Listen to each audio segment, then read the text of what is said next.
first, I would just love for you to tell us a little bit more about yourself and how you became involved with CIVIC. So I do a lot of teacher education regarding language education.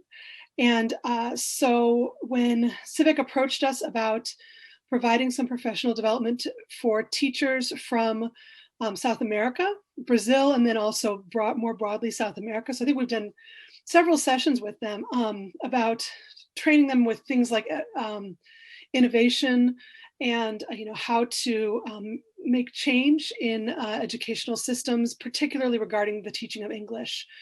So the teaching of English in South America is similar to the teaching of French in the US, right? Because it's not a language that's widely spoken in all the countries. And so although it was sort of opposite, it was still sort of parallel. And so that's so working with CIVIC to get these educators to come and then also to work in the schools and to see the educational system here and to just sort of see some of our techniques and then to talk with us about how we do teacher education. The people who came were leaders in their countries in education. And so working with them to talk about how can they help their teachers be innovative and think of new ways of doing things, which is, not that I think an important part of it is, we're not necessarily always experts in these things. We've thought through them in the US and they've thought through them too. And so it's less of a come here and learn from our wisdom, but rather come here and let's talk together about some of the ideas that we can share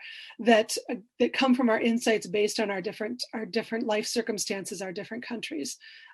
So that's sort of that's sort of the work that I've done with CIVIC. Okay, great. So the next question, in what ways have you been enriched by partnering with CIVIC and people-to-people exchange? Well, it's really been wonderful to meet people who are interested in language education from elsewhere in the world, and who are doing the work. I mean, I meet, obviously, I meet a lot of scholars who study this, but to meet practitioners from other countries is less common, unless I go there, which I do sometimes, but for them to come here and tell us about their experiences, tell us about their challenges in their organizations, and also about the things that they, their successes.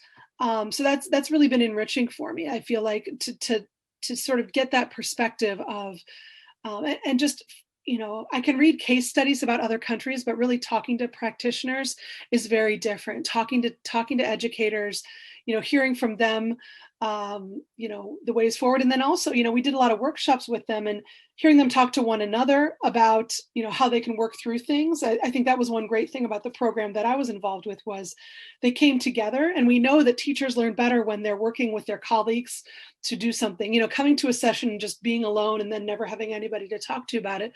But these were groups that came together and really, all the amazing hosting job that CIVIC did, that they were able to come and learn together.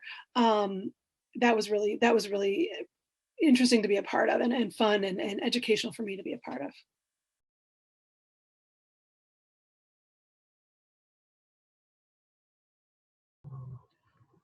Well, tell me how your organization became involved with CIVIC in the first place, and how long has it been? Boy. So my recollection is that we've been connected to CIVIC for about 10 years, I think. It's great that it's been a while. How did it start? I believe they reached out to our director, Stu Mullins, who we kind of have a mantra, of course we'll say yes. And it's always been an interesting experience. It's always been enlightening. It's always it's interesting to see and talk to people from around the world about and see how many things are similar and different, how many things we do similarly around the world. And particularly I've always been struck by the people that do LGBT programming around the world, and how similar the programming is, how similar our approaches are, and kind of gave me hope that the world as a whole is, it's not just our microcosm that is changing, but the world as a whole is becoming a safer place for young people. So That's great. So how do you feel that your organization benefits from all this? well, I think anytime you can exchange ideas cross-culturally, I think, you just inevitable. It's inevitable that you're going to come across an idea or a, an approach that you haven't thought of before that just comes naturally to another culture or another perspective. And I always walk away just totally rejuvenated about working with young people after these meetings.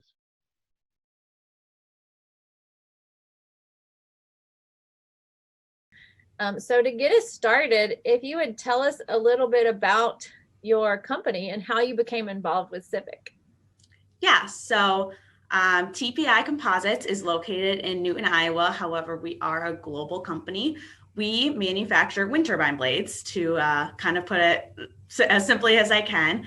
And so when I was approached by CIVIC, and they said that they had a group of people, specifically from Georgia in this instance, the country of Georgia, not the state, that were really interested in wind energy. And so they happened to be in Iowa City, and we got it all set up that they could come and learn more about wind energy and just what we do.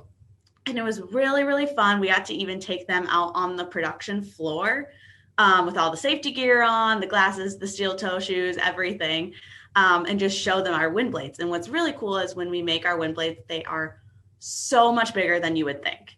I mean, they're these huge things that are just flying in the sky. And so to just see the people from Georgia come and just look up and be like, oh my gosh, that flies in the sky. And it's like, yeah, it does. And I remember that feeling. So it was really cool to experience that with them. For some people that maybe hadn't even thought about wind energy before, not just seeing it for the first time.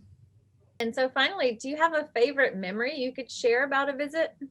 Yes. So with the Georgia group, I just remember I gave them a presentation in our boardroom and told them about the wind blades and wind energy in general. And at the end of it, they were just like, you have been so awesome. You're so nice. We brought you a gift. And they gave me this handmade purse, kind of satchel that was from their country that they brought all the way here and gave to me. And I still have it at home. And every time I see it hanging up, I'm like, oh, that was just such a fun experience, such a fun tour. Definitely one of my favorites.